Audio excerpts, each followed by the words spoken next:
On ouvre ce journal en allant à RDC où l'opposition poursuit sa mobilisation contre le projet de changement de la Constitution porté par la majorité au pouvoir.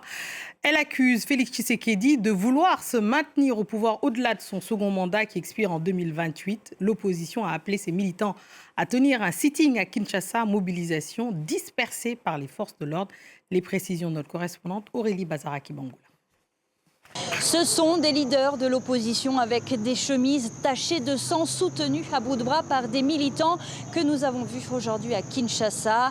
La plateforme de l'opposition C64 qui regroupe des principaux opposants a appelé à un sit-in devant le Palais du Peuple pour dénoncer le projet de changement de constitution porté par la majorité au pouvoir. Alors le sit-in a été interdit devant le Palais du Peuple par les autorités, mais elles l'ont autorisé sur un terrain un peu plus loin.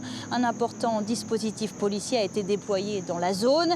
La situation s'est finalement tendue quand des centaines de manifestants se sont dirigés vers le Palais du Peuple. Les forces de l'ordre qui ont quadrillé les environs ont dispersé la foule. Martin Fayulu, Délice Essanga et quelques militants ont été blessés.